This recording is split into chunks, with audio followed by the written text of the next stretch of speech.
सभी को जय भीम नमोदय। आज जाटा वाटिका के अंदर हमने ये एक मुहिम स्टार्ट की है कि हर रविवार को 10 से 12 2 घंटे निकालकर हम यहाँ पर अपनी फैमिली के साथ में आएंगे और बुद्ध वंदना करके उसके बाद महापुरुषों की विचारधारा को आगे बढ़ाने के लिए उनके विचारों को जो है बच्चों को और महिलाओं को बताकर और धीरे धीरे करके यहाँ पर संख्या बढ़ाएंगे।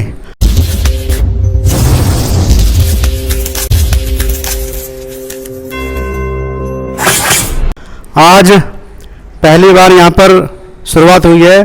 पहली बार में ही आज जो है 16-17 लोग लगभग आ गए हैं। ये बहुत अच्छी पहल है और हम कोशिश करेंगे कि धीरे धीरे करके ये संख्या हम बढ़ाएं और ये संख्या वहाँ पीछे तक जाए। और आज इसकी शुरुआत कर रहे हैं। सबसे पहले हम जो है तथागत बुद्ध और महामानव बोधिसत्व बाबा साहब को पुष्प अर्पित करके उसके बाद वंदना करेंगे। तो शुरुआत करते हैं पुष्प अर्पित से।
बुद्ध वंदना त्रिशरण और पंचशील ग्रहण करें। पहले मैं बोलूँगा फिर आप बोलेंगे। नमो तस्स भगवतो अरहतो सम्मा संबुद्धस्स।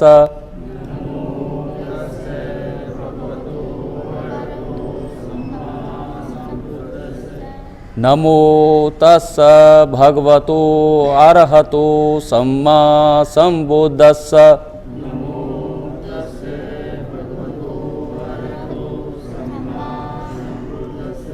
नमो तस्स भगवतो अरहतो सम्मा संबुद्धस्स।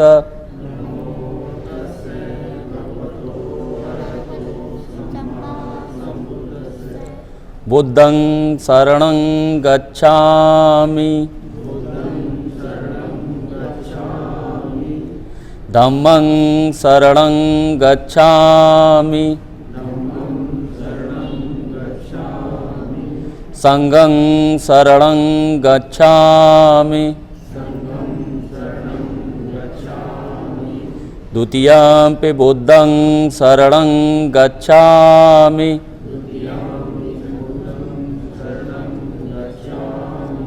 द्वितीयंपि धम्मं शरणं गच्छामि।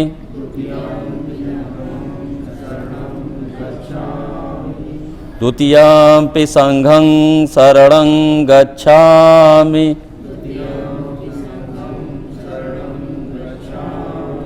तृतीयम्पि बुद्धं शरणं गच्छामि।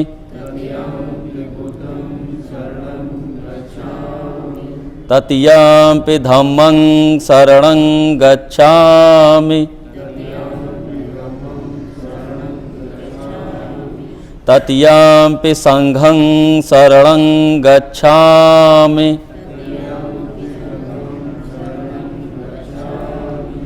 पाणातिपाता वेरमणि सिक्खापदं समादयामि।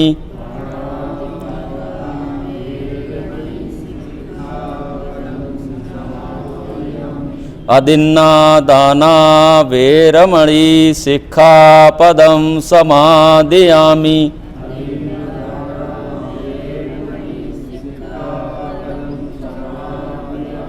कामेषु मिच्छाचारा वेरमणि सिक्खापदं समादयामि।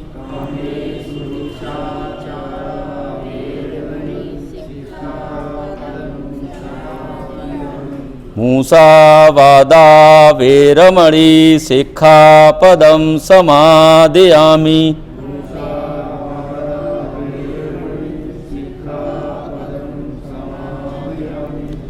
सुरामेयमज्जपमादिष्ठाना वेरमणि सिक्खापदं समादयामि।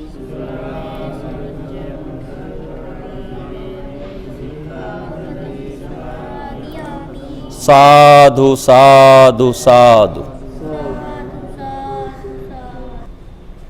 तो एक तो है शब्द आया है उसमें अरहत। अरहत का मतलब होता है वह महामानव जो उससे मुक्त हो जाना, जिनको बौद्धिक शब्दावली में कहते हैं निर्वाण को प्राप्त हो जाना। जिनको निर्वाण की प्राप्ति हो जाती है उन्हीं को हम अरहत कहते हैं, और वो एक जागृत इंसान होते हैं। तो बुद्धत्व प्राप्त करना हर किसी के जो है बस की बात नहीं है। उसके लिए बहुत बड़ी ध्यान साधना और विपස්සना करनी पड़ती है, तब जाके अरहत्व की प्राप्ति होती है। दूसरा आपने देखा है कि हम जो बुद्ध वंदना में जो त्रिशरण ग्रहण करते हैं तो उसमें 3 शरण जाते हैं, बुद्ध की शरण, धम्म की शरण और संघ की शरण। तो बुद्ध का मतलब होता है कि भगवान बुद्ध की जो है शरण में जाना, और धम्म का मतलब है उनके विचार, ज्ञान। ज्ञान की शरण में हम जा रहे हैं, हम उनके विचारों की शरण में जा रहे हैं। और संघ का मतलब है भिक्षु संघ। जो संघ है हमारा इसका मतलब है भिक्षु संघ की शरण में जाना। और उसके बाद 5 सील बताए गए हैं जिनको हमें ग्रहण करना होता है। ये उपासक उपासिकाओं के लिए ही पंचशील होता है, और श्रामणेर जो बनते हैं उनके लिए 10 सील होते हैं, और भिक्षु और भिक्षुनियों के लिए तो बहुत ज़्यादा सील हैं, 227 सील, और भिक्षुनियों के लिए तो और ज़्यादा सील हैं। तो बुद्ध का जो धम्म है वो जो है वैज्ञानिक विचारधारा के रूप में आधारित है, और इसमें अंधविश्वास, रूढ़िवादिता, धम्म प्रकृति के अनुकूल है। जो प्रकृति कहती है उसी के अनुसार जो है बुद्ध का धम्म कहता है।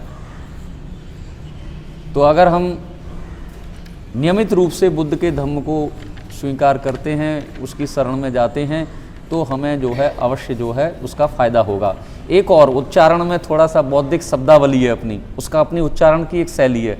जैसे आपने देखा होगा कि लोग शब्द जो है बुद्धम नहीं है, ज़्यादातर लोग बुद्धम बोलते हैं कि बुद्धम, बुद्धंग अंग है वो, ठीक है, वो अंग की बिंदी है, तो उसको बोलेंगे बुद्धंग, बुद्धम नहीं, बुद्धम।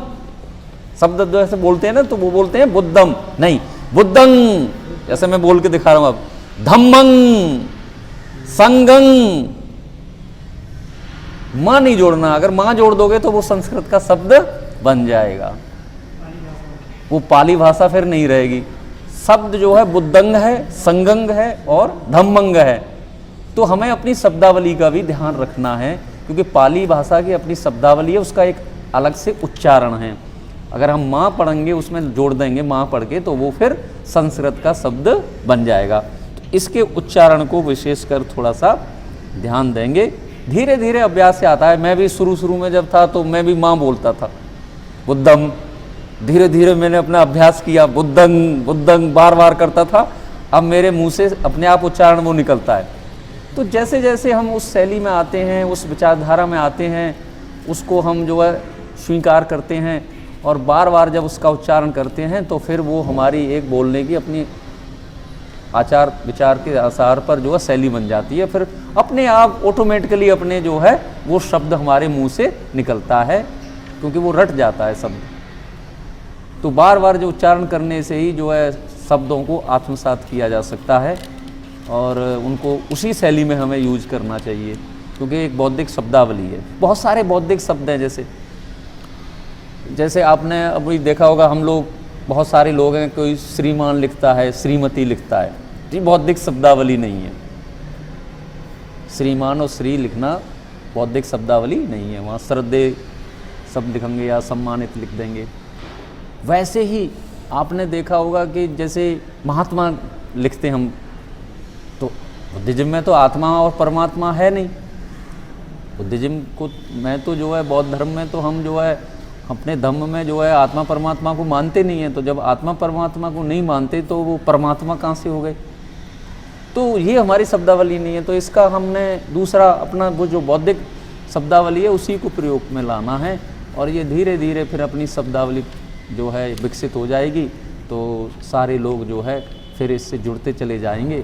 और बहुत अच्छा प्रयास है। शिव कुमार जी का बहुत बहुत धन्यवाद, और अपने बाबूजी का जो यहाँ के सारे व्यवस्थापक हैं, सभी लोगों का धन्यवाद। अमित जी आए हैं, हमारे बहुत सारे साथी आए हैं। तो ऐसे ऐसे ही अगर जुड़ते जाएंगे तो ये कारवां जो है आगे बढ़ेगा, और एक एक कड़ी जुड़ती है तभी लोग आगे बढ़ते हैं। और कुछ यहाँ पर आते हैं तो कोशिश ये करा करो कि एक दूसरे की आलोचना नहीं होनी चाहिए। जैसे मैं अभी धम्मभूमि के प्रोग्राम में गया था, पूरा दिन में रहा, सुबह 6 बजे घर से निकल लिया, 8 बजे मैं पहुंच गया था। वहाँ मैंने नोट किया, मैंने कहा भंते जी को, मैंने कहा कि आप जो है ना थोड़ा नोट करना और पॉइंट्स नोट करना, क्या क्या लोग बात करते हैं, कैसे क्या। आपको किसी से कुछ कहना नहीं है, सिर्फ नोट करते रहना है। नोटबुक आपके पास है ही, फिर मुझे फीडबैक देना कि क्या है। शाम को फिर मैंने भंते जी को फीडबैक दिया, लिख के दिया। मैंने कहा भंते जी अब इतना तो हमारे पास समय है नहीं कि हम वार्तालाप करें, ना आपके पास समय ना मेरे पास है। तो मैंने फीडबैक दिया, लिख के दिया उनको। आते ही सारे पहले तो लोग करेंगे, अरे कोई नया व्यक्ति आया है और सफ़ेद वस्त्रों में वो नहीं आया है तो क्या हो गया। आते ही उसकी आलोचना कर देंगे, अरे ये पहन के, आपको पता नहीं है सफ़ेद कपड़ों में पहन के आना था। जो व्यक्ति आया उसका आधा मनोबल तो आपने वैसे ही डाउन कर दिया। कितना बेचारा आया था उस श्रद्धा भाव से, या कोई लाया था उसे, उस आदमी पर क्या बीतती है। वो जो लाता है, वो बेचारा पकड़ के लाता है, उसको समझा के लाता है, और वो उसका मनोबल वो तोड़ देते हैं। फिर दूसरी बात करेंगे, अरे आपको तो ये नहीं पता है, वो नहीं पता। अरे नहीं पता है, धीरे धीरे सीखेंगे, आए तो आने तो दो पहले। 1-2 बार में तो वो आएंगे, बैठेंगे, उठेंगे, उनको धीरे धीरे आएगा। फिर कुछ कहेंगे, यहाँ तो लोग आते हैं खाना खाने, अरे खाना खाने के लिए आने दो पहले। तो खाना खाएंगे, फिर अपनी विचारधारा हम देंगे उनको। पहले राशन, उसके बाद भाषण। वो है ना कि राशन दो फिर भाषण दो। खाने वाले आ रहे हैं तो खाने को ही आने दो, धीरे धीरे वो हमसे जुड़ेंगे। ठीक है ना। तो मेरा कहने का मतलब वहाँ ये था, मतलब जो बताया मैंने, जो वहाँ देखा कि आलोचना में हम ज़्यादा समय व्यतीत करते हैं, एक दूसरे का आदर और सम्मान बहुत कम करते हैं। अगर आदर और सम्मान करें तो लोग ज़्यादा जुड़ेंगे। नुक्ताचीनी में जो है कुछ भी नहीं रखा है। अब आप देखोगे दलित साहित्य जो कहते हैं, कथा कथित, मैं तो दलित साहित्य को पढ़ना बिल्कुल बंद कर दिया। आप उसमें देखो जितना भी दलित साहित्य है, आप कितना भी पढ़ लेना, मैंने बहुत पढ़ा है दलित साहित्य, बहुत सारी किताबें मेरे पास, मैंने बहुत पढ़ा। 50 साल पीछे की बात बताएंगे वो, सारे 50 साल पीछे की बात बताएंगे। आगे 50 साल क्या करना है हमें ये नहीं बताएंगे।